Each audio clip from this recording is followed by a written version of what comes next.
Hello everyone, my name is Simon Chadwick. I am Professor of Eurasian Sport at EM Lyon Business School in France. I am also one of the founders and editors of GeoSport. I'm really happy today to have Professor Danyel Reiche with me to talk about Qatar. Danyel is someone I've known for quite some time, both in terms of his work, but also in terms of working closely with him. I'm not going to say too much about Danyel. Just to begin with, Danyel, I'm going to hand over to you and ask you, can you tell us a little bit about who you are and what you do? Because you are a European in the Middle East, so I think you're in a very unique and distinctive position. So please do tell us what your work is about. So I'm in the Middle East since 2008 when I accepted an offer by the American University of Beirut in Lebanon, which is the largest US university outside the United States and a very old university, which was established in 1866. So I worked there for more than a decade. And so I work on energy and sport policy issues. And when Georgetown University approached me in late 2019, whether I would be interested to work at Georgetown in Qatar, I said immediately yes. And I was enthusiastic because the World Cup is happening here. And I think there's no other country in the world which is changing so much because of sport. And I would, of course, also like to use the opportunity to advertise our FIFA World Cup 2022 research initiative. And there are podcasts and blogs, and there's a lecture series. So I hope that everybody who is hearing this now will subscribe on all different podcast platforms to our Qatar 2022 World Cup podcast, or follow the blogs and lectures online. So just to reiterate that, I know if you use your favorite search engine to look for Georgetown University Doha 2022 World Cup Research Initiative, you will find all the relevant details. We're conducting this interview, Danyel, during a week in which there have been various reports, certainly in the European media, about possible boycotts being organized on the basis of issues relating to immigrant labor and the treatment of immigrant labor. So I think for many people outside Qatar and outside the Gulf and the Middle East, it's almost as though we have an established narrative about Qatar, and many people know what they think and know what their position is on the country. But can I begin by asking you, given that you're somebody who is there and you're not a Qatari, you're not from the Gulf region, you are a European, can you give us your view of how it is in Qatar right now? What are people talking about? What is the state of preparations? What are some of the outstanding issues that are being faced by the country? Given that you're on the ground there right now, tell us more. I think the preparations go very well. I go every day to work by the metro, which is already operating. And it's very nice to go by metro to work, to read, to work. And Qatar just hosted the FIFA Club World Cup. So half of the stadiums are ready. I also attended matches. The stadiums are very nice. So I think everything goes well. But of course, Qatar is in the spotlight of global media. And I think the most pressing issue over the last 10, 11 years since the World Cup has been awarded to Qatar has been the situation of the migrant workers. And recently, a lot of my iPod. Recently, a lot of policy changes have been introduced, and so the minimum wage has been introduced, and workers can leave the country without needing the approval from their employer, and they can switch jobs. and there are platforms of interaction between workers and employers being introduced. So I think a lot has been done. And I mean, we just need to look at the statements from the International Labour Organization, a United Nations organization office in Doha, which is praising the reforms. So I feel like some of the criticism is a bit unfair, as it would not acknowledge the changes that has been done. Of course, it remains to see whether they are also properly implemented. But Qatar has not a history of not implementing its law. You know, I worked 10 years in Lebanon. Lebanon is a country where laws are not implemented. So there is a smoking ban law, but in every restaurant people would smoke. But that's not the case in Qatar. Laws are implemented here. So I'm optimistic that the situation for the migrant workers will significantly change. And I'm honestly not convinced of this calls for a boycott. I mean, okay, I work here, so people could say, he's paid by Qatar, so of course he's against the boycott. But that's not the issue. The issue is, if we look in the history of sporting boycotts, they have not been successful. You know, I'm a child of a Cold War. I grew up in Germany. I mean, the only boycott that has been successful was a boycott of South Africa. But any other boycott, I mean, 1980 Moscow, 1984 Los Angeles, I don't see any positive impact of, and the only impact of these boycotts was that athletes lost their once in a lifetime chance to participate in these events. So, and I think there are also double standards. When I see now in Denmark, people calling for a boycott of the World Cup in Qatar, so what? They will be soon playing against Israel in the World Cup qualifying matches. I did not hear a call for a boycott of the matches against Israel. I'm against it, by the way. But if they call for a boycott of the World Cup in Qatar, where do they draw the line? Why don't they call for a boycott of the matches against Israel? I mean, the way Israel is treating the Palestinian people has to be criticized. And, you know, just we have the news of the vaccine apartheid happening in Israel. So there are a lot of issues we can critically discuss on Israel. So why are the Danish people not calling for a boycott of Israel, but of Qatar? So I think there's also a lot of Islamophobia happening, which I find unfortunate. Thank you. Thank you for your views on that, Danyel. And I guess in the coming days and weeks, we'll understand more about whether these calls gain traction. Whatever the view in countries like Denmark or Germany or Britain or elsewhere in the world, I've always sensed that a World Cup in the Gulf, although it's in Qatar, I use the word Gulf because I think it's important for the region and obviously for the wider Middle East and perhaps even North Africa as well. So you've written quite a lot about, for instance, soft power and the impact of such tournaments. Can you tell us how important do you think the World Cup, staging the World Cup, actually is to the region? Well, I mean, although there is a narrative of an Arab World Cup, first of all, it's a Qatari World Cup. And Qatar is heavily investing into sports since the early 90s when they, you know, had a first ATP tennis tournament in the country.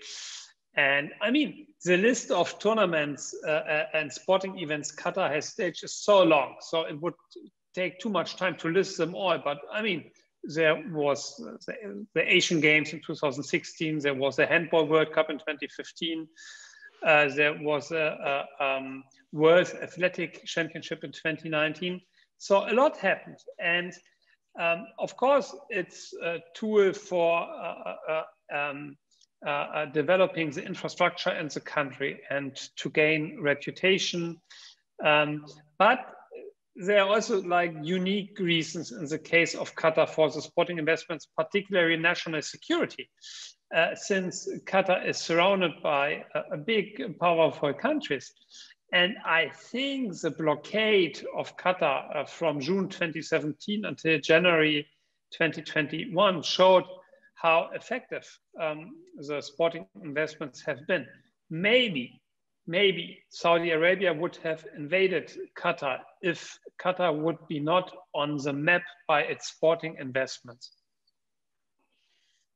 That's really interesting because so obviously earlier this year in January, there was an agreement reached amongst the GCC members that the feud would end and that borders would open. And obviously now it's possible to cross Qatar's only land border, which is with Saudi Arabia.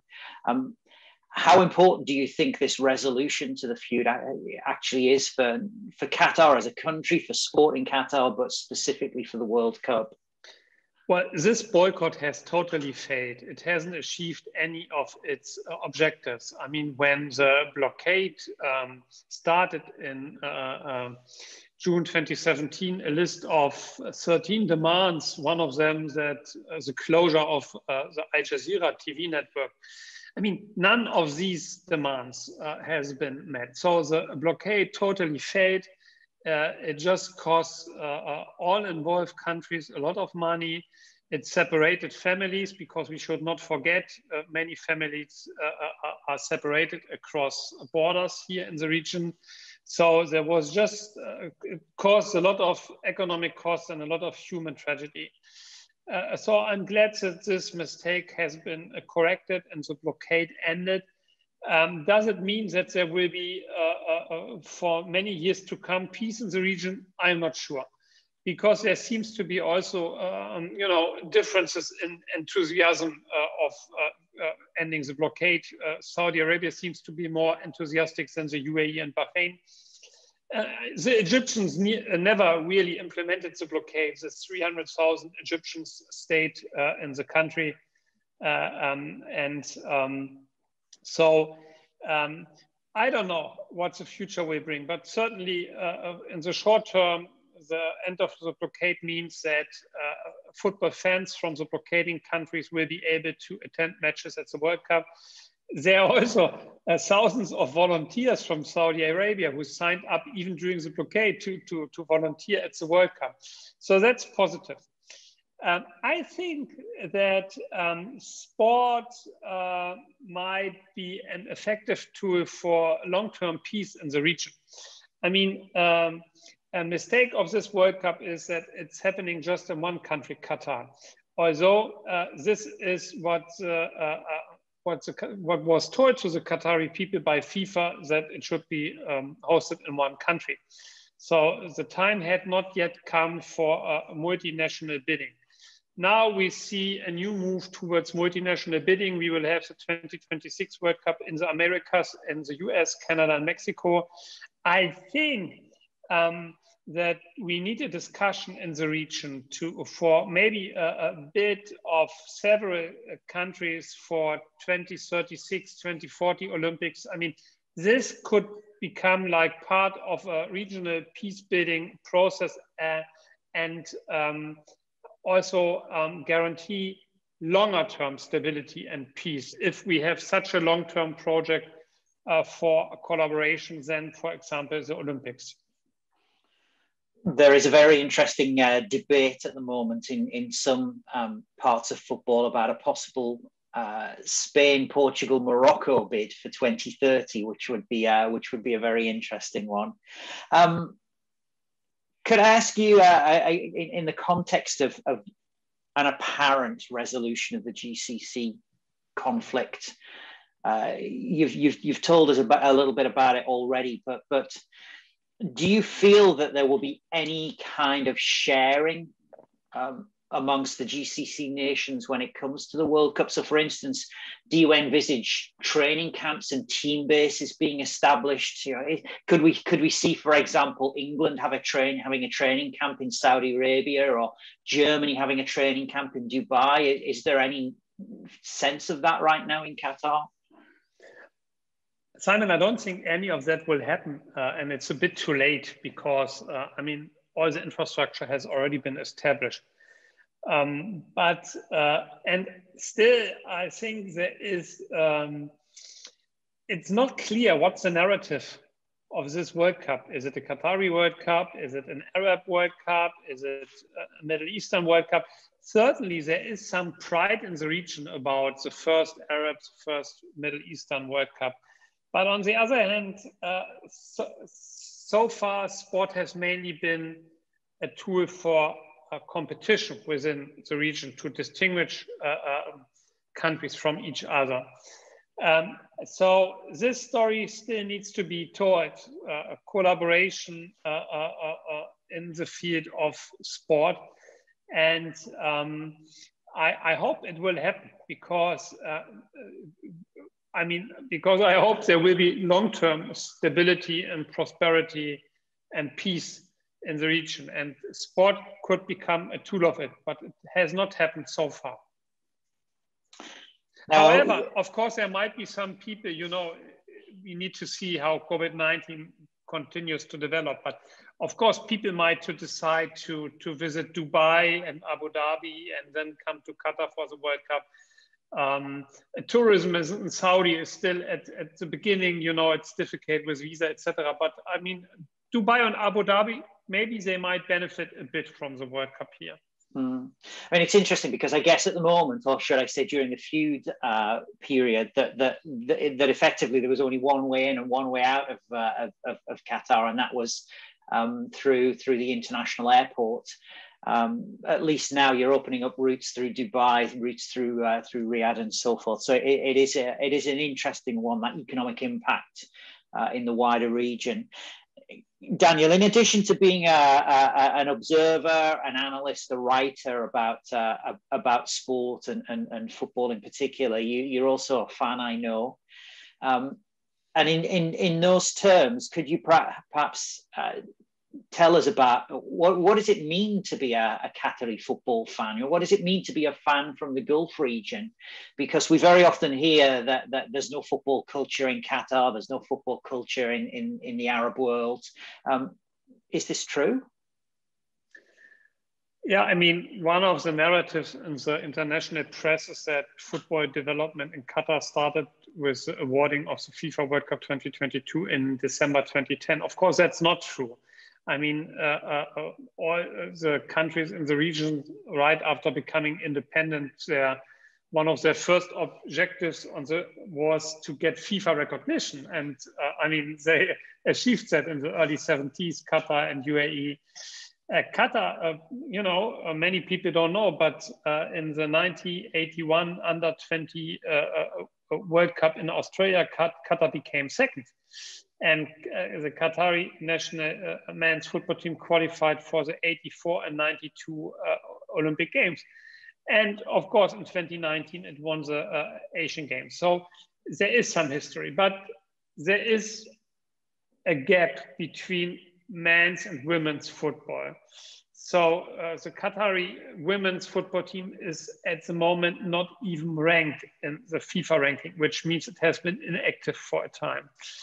In my own podcast on the World Cup, I recently interviewed 4 women's football players. And so there is an active grassroots football women's scene in the country, but it does not transform into elite sport, particularly for cultural reasons, because many people, many families don't want their daughters to play in front of men.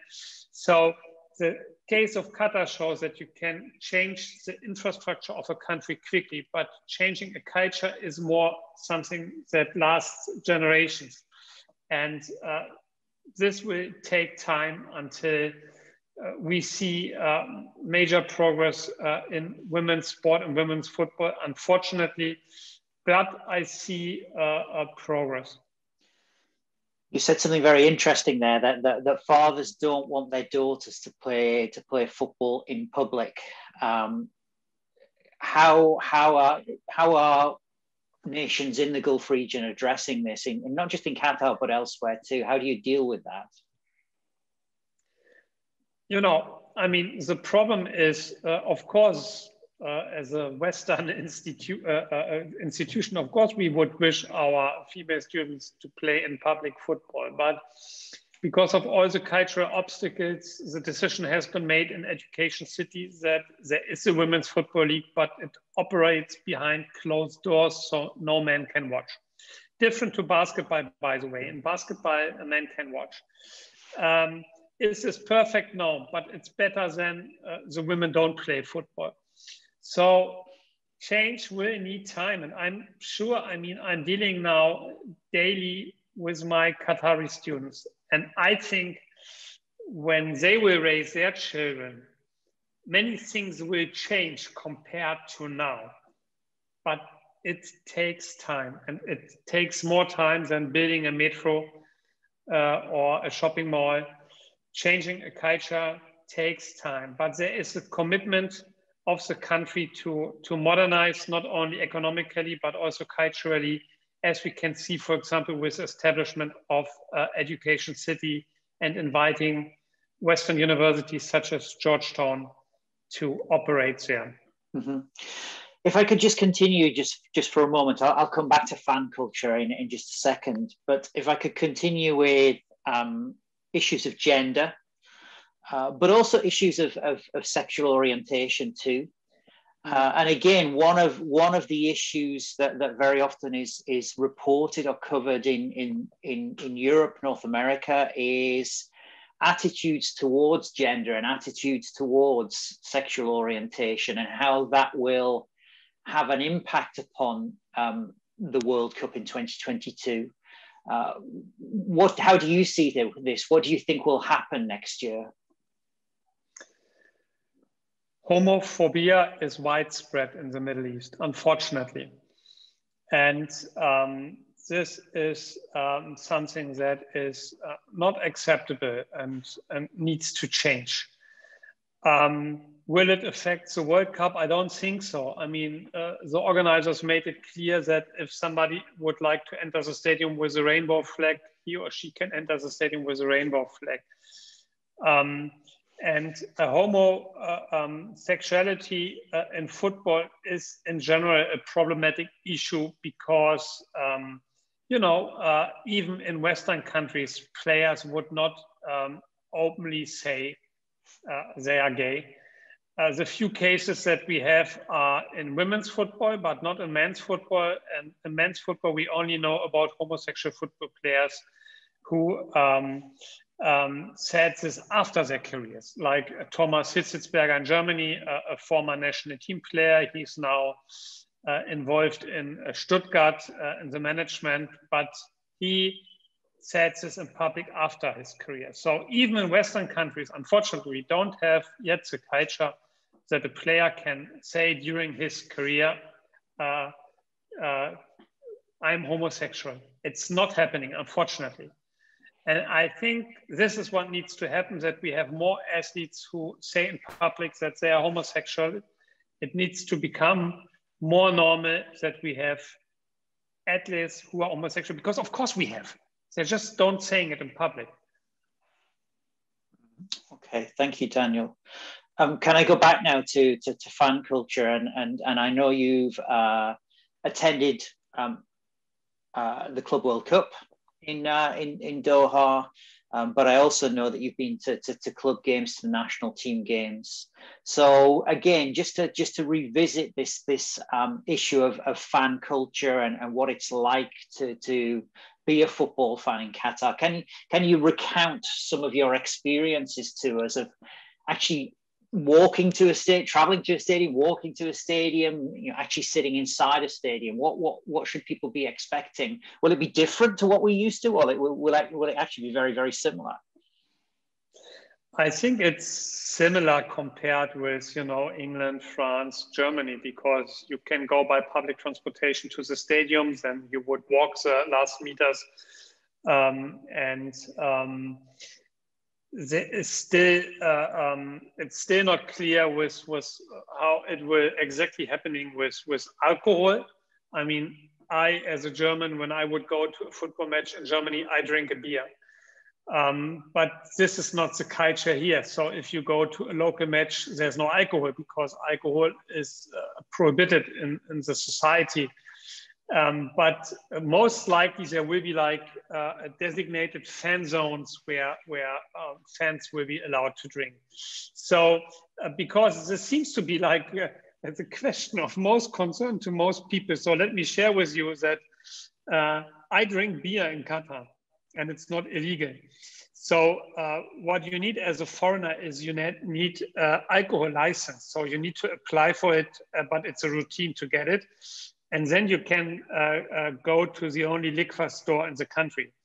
In the only liquor store in the country, there's also the only pork shop in the country, and so it's legal to buy alcohol there for consumption at home. And there are like a number of hotels who would like offer alcohol, but it's expensive because there are high taxes on it. But it seems that at the World Cup, alcohol will be much cheaper than it's usually when one would go to a hotel, for example. But whether alcohol will be in the stadium, yes or no, I asked many people about it. Nobody really knows, but certainly it will be accessible in fan zones.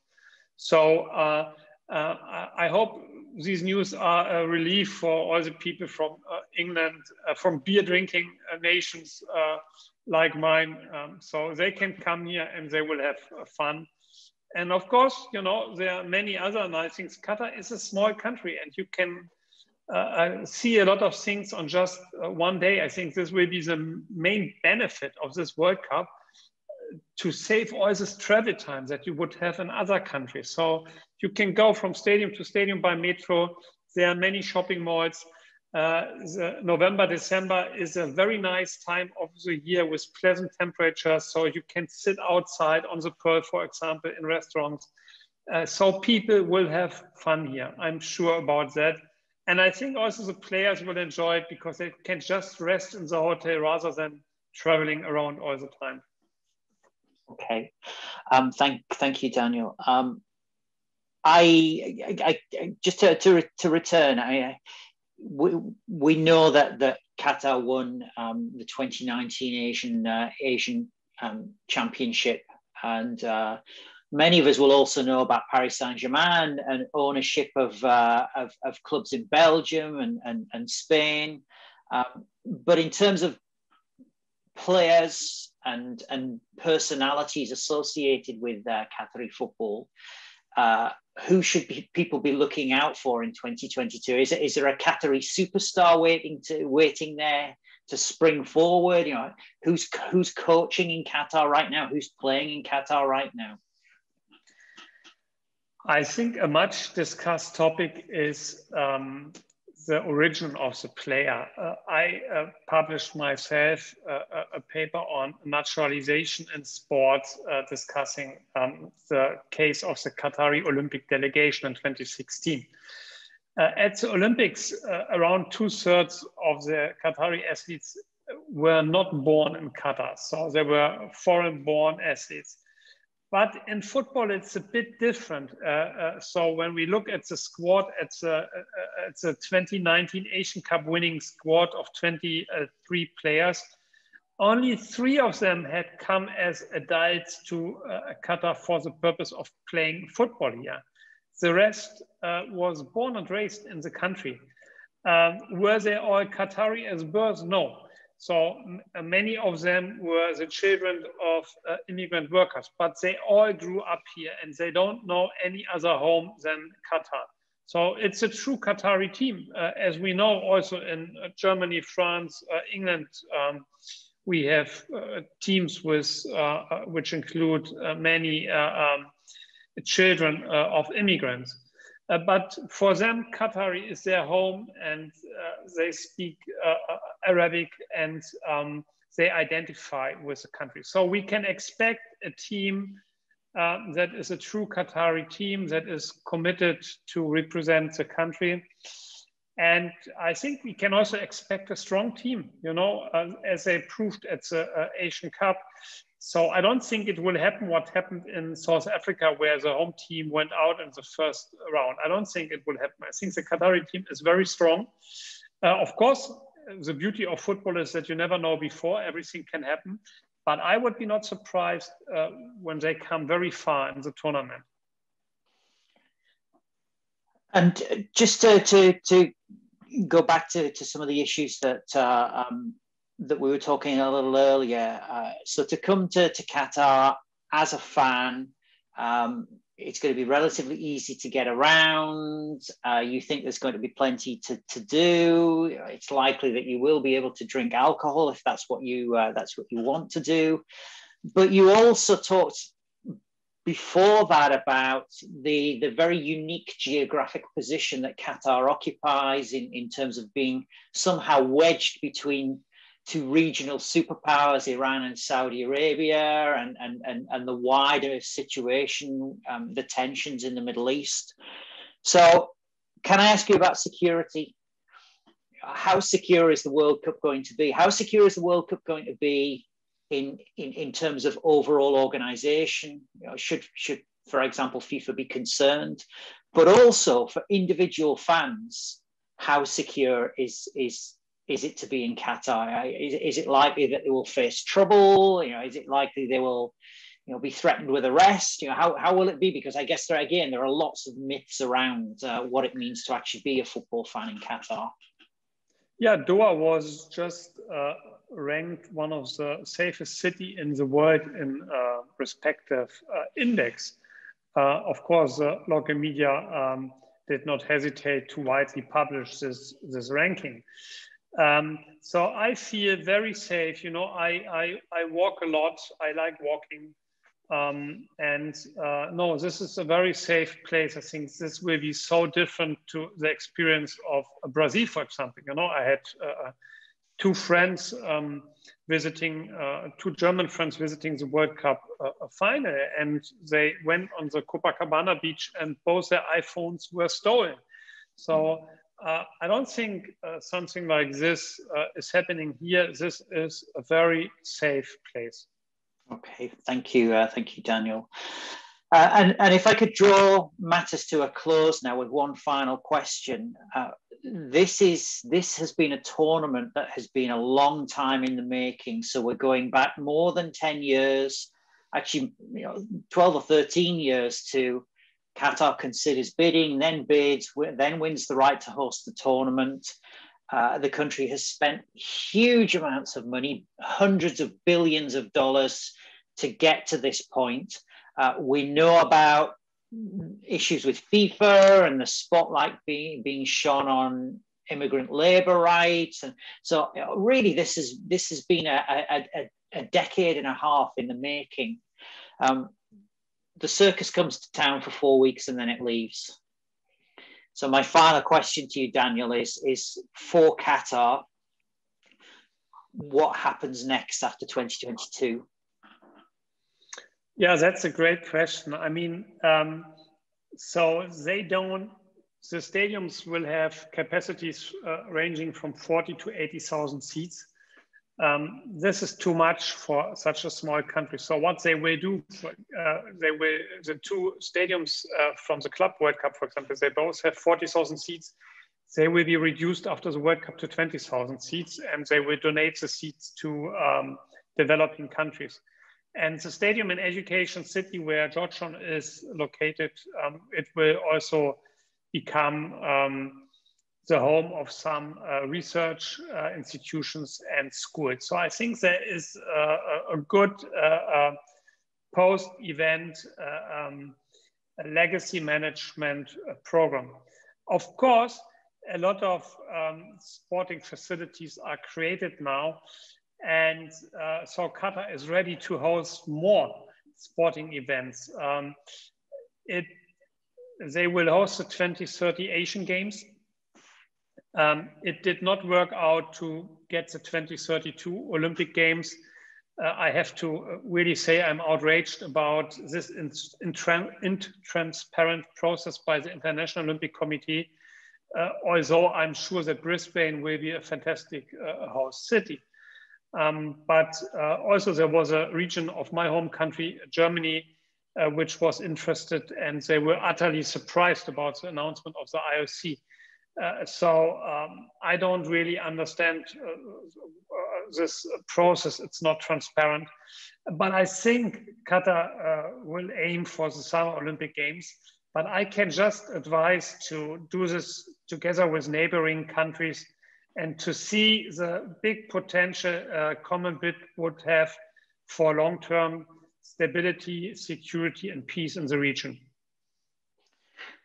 Okay, Professor Danyel Reiche, thank you very much for joining us and for answering our questions. Thank you, Simon, for including me in this. Yeah. And just to reiterate, just to repeat again, your World Cup initiative, Georgetown University Qatar, there are podcasts and writings and various other resources available on the website. So thank you, Danyel. Thank you, Simon.